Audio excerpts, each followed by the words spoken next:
A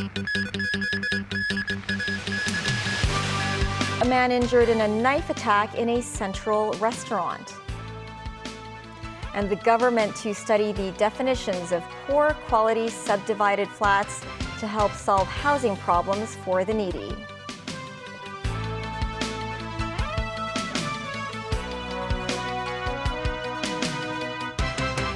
In a climb for peace, renowned climber Alain Robert, known as the French Spider-Man, on Sunday ascended a tower in Paris's business district. He said the climb up the 220-meter-high Hila Tower was a call for peace amid the Israeli-Palestinian conflict. Robert said he was not taking sides in the war, but added he feels the important thing is for the parties to listen to each other and sign peace accords. It took him 2 hours to get to the top of the building. The 56-year-old has previously climbed skyscrapers in Hong Kong and around the world. In the U.S., a funeral was held on Sunday for the president of a Detroit synagogue who was killed over the weekend. Police are still searching for a motive, saying they have no evidence so far that the attack was linked to the victim's faith. The incident comes at a time when Jewish and Muslim communities are on edge across the country. More details from NBC News. Tonight, Detroit blindsided by heartbreak. We love you so much. At a funeral today, family and friends said goodbye to Samantha Wall, a Jewish synagogue board president who Detroit police say was found early Saturday repeatedly stabbed and killed. She believed in humanity, which of course is a terrible irony for today. Michigan's Attorney General, who knew Wall, calling her death a brutal murder. Investigators discovering a trail of blood leading to the 40-year-old's home where they believe she was killed. Our community has lost just a tremendous, tremendous human being. Wall's friend Sarah DiGilio says she made everyone feel special. So she was actively trying to bridge divides Yes. between different faith groups. Yes. Wall's death comes as federal authorities are concerned about attacks on Jewish Americans, Arab Americans, and Muslim Americans because of the Israel-Hamas war. Detroit investigators have not announced a motive here, but this afternoon, the city's police chief making a point of saying so far, no evidence has surfaced suggesting that this crime was motivated by anti-Semitism. News of the stabbing comes on a tense weekend. In New York City, some at a pro-Palestinian demonstration clashing with police. Earlier this month in a New York City subway station, police say a woman was punched in the face. The suspect allegedly telling her it was because you are Jewish. And in Illinois last Saturday, authorities say a 6-year-old Palestinian-American boy was stabbed to death, allegedly targeted because of his Muslim faith and the war overseas. Divisive times making Wall's death an all the more heartbreaking loss. Back locally, a man was injured in a knife attack at a restaurant in Central this afternoon. The male victim sustained multiple injuries to the back, to the hand and back, and was stretchered away for treatment. The incident happened in a restaurant at 15B Wellington Street. Police received a report at around 4 p.m. that 3 non-ethnic Chinese individuals charged into the eatery and attacked the 50-year-old man dining there. The 3 suspects then fled the scene in a car. Investigations into the attack are underway. Chief Executive John Lee is poised to deliver his new policy address on Wednesday. It's understood his new proposals would include studying the definitions of poor quality subdivided flats and the rollout of relevant housing measures. Jackie Lin with more. Back in 2021, Xia Baolong, director of the Hong Kong and Macau Affairs Office, outlined his 6 expectations for Hong Kong, one of them bidding farewell to subdivided flats. After a district tour of Yuen Long last month, Chief Executive John Lee said the administration was studying ways to take action to tackle the least ideal living conditions in Hong Kong. It's understood the government is planning to set out better definitions of subdivided flats of a poor quality in tackling the city's housing problem. 4 months ago, TVB News interviewed a family of 4 residing in this shoebox home. Ms. Yu, mother of the family, expressed hopes that the government's latest move could expedite their application for public housing, for which they've been waiting 7 years. Silai Shan, deputy director of the Society for Community Organization, said the government could assess whether a subdivided unit is of a poor quality based on a list of criteria. They include the average living space per person, ventilation rate, overall environment, and availability of a kitchen. Xi said the government should bar landlords from letting flats deemed to be poor quality subdivided units. Lawmaker Bill Tang added the administration should also prioritize the handling of such flats with children as tenants. Actions to be taken include establishing a database within 2 years to facilitate the relocation of these minors to transitional housing. Jackie Lin, TVB News. Sources say the policy address will encourage couples in the city to have more children, with authorities offering a special incentive for every new child born. Some members of the Executive Council and the Hong Kong Federation of Trade Unions said the government should place a stronger emphasis on post-birth policies. Timothy Lee reports. Hong Kong's fertility rate remains among the lowest in the world and is a concern for authorities. In an effort to increase the public's desire to have more children, the newest policy address may implement a policy offering a $20,000 allowance for every new child born. But the incentive has also raised doubts about its effectiveness. Executive Council member Lam Ching Choi said many mothers are more worried about finding suitable childcare services and the duration of maternity leave than just money. He added the city's policies on employment are outdated and that it would help mothers if work hours are more flexible. This, as HKFTU Chairman Kingsley Wong suggested authorities strengthen childcare services while calling for further tax exemptions for working mothers. Wong cited Singapore as an example where mothers would receive a tax exemption of 15% for the first child and 20% for the second. He said he believes there's no single strategy to deal with the city's low fertility rate and that the SAR could learn from measures adopted by other countries and territories. Timothy Lee, TVB News. Chief Executive John Lee also revealed that his attire on the day of his policy address will heavily feature the color green. The CE posted on social media the green tie and scarf he will wear and mentioned that they were designed by students from the Hong Kong Design Institute. He noted their design was inspired by patterns from the ancient dynasties of Imperial China, mixed with some modern elements. The designers said they hoped their work would symbolize the continuation of Chinese tradition. Lee also took the opportunity to encourage various sectors to offer young people more creative opportunities.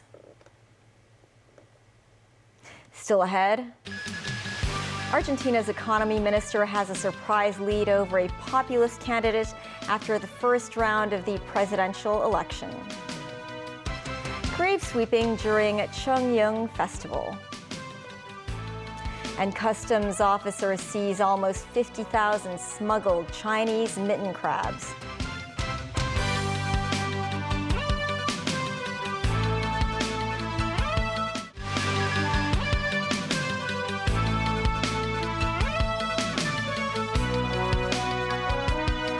Welcome back to TVB News. Argentinian voters surprised pollsters and made a mockery of predictions as the economy minister Sergio Massa got the most votes in Sunday's presidential election.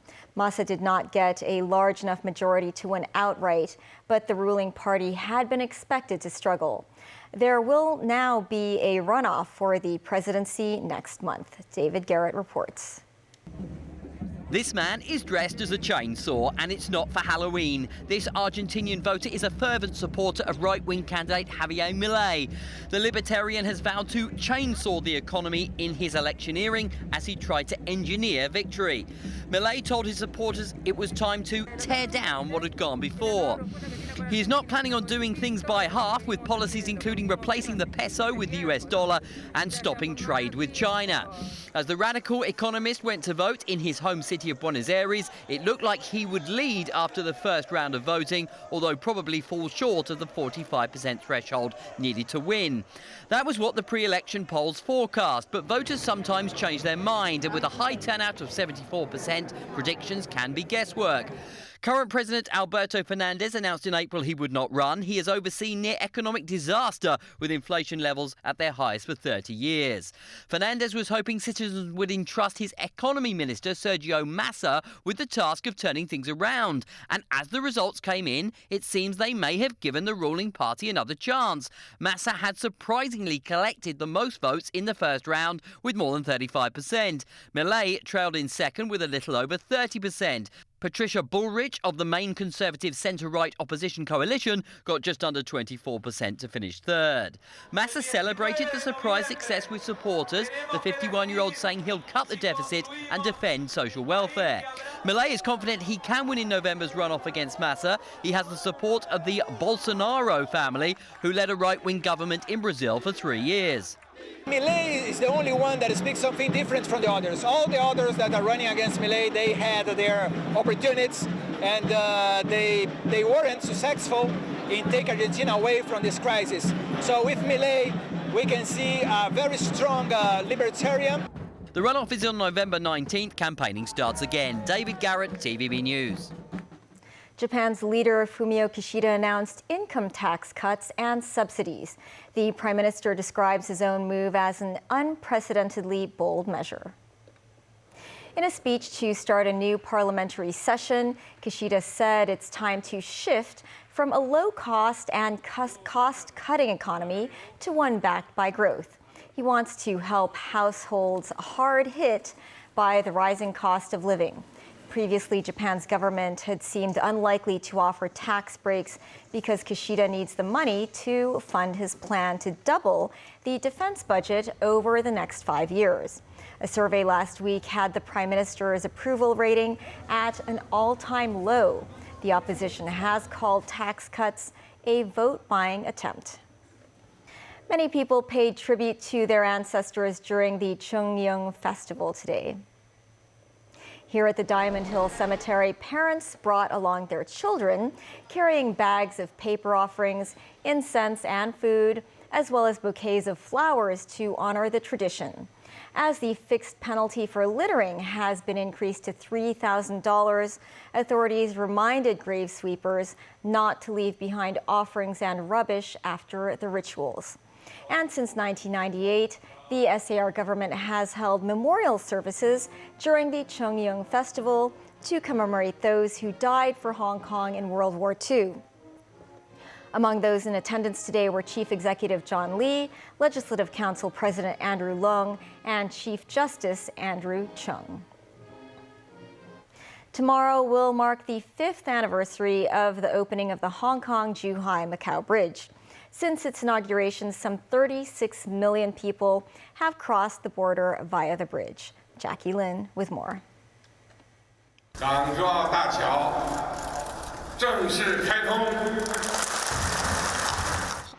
Hong Kong-Zhuhai-Macau Bridge was officially opened in 2018, a mega project touted as the engineering project of the century. Mr. Xin here said he came back from Australia to marvel at the bridge, which he said has been beautifully built. Ms. Chung here said the bridge has brought much convenience, with traveling to Macau on board ferries no longer being the only option. That's especially when high-speed ferry services have come in lower frequencies these days.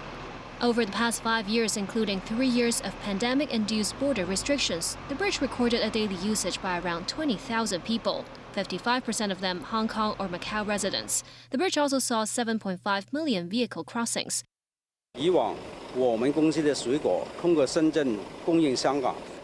This manager of a Zhuhai delivery company for fruit supplies to Hong Kong said the reduced travel time via the bridge alongside the 24-hour border clearance had helped spur the development of logistical sectors. 5 years ago, TVB News crossed the border via the bridge alongside Hong Kong entrepreneur Kit, who has businesses in Zhuhai. At At the time, Kong pointed out the lack of clarity in instructions around the bridge. Now Kong says such problems have been rectified.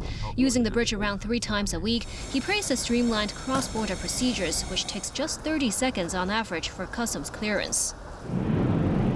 Still, only around 8,000 vehicle crossings are recorded at the Hong Kong port of the bridge every day, lower than the SAR government's daily target of 10,000 vehicles. The local transport industry hopes governments both on the mainland and in the 2 SARs will further ease application restrictions for schemes, including the northbound travel for Hong Kong vehicles and a similar policy for Macau vehicles. They include expanding the daily quota of 300 permits. The industry added the SAR government should build more car parks near the Hong Kong port to facilitate mainland vehicles traveling to the city by way of the mega bridge. Jackie Lin, TVB News. The Customs and Excise Department has busted the largest ever case of smuggled Chinese mitten crabs. Authorities seized almost 50,000 crabs worth an estimated $7.2 million. 1 person was arrested.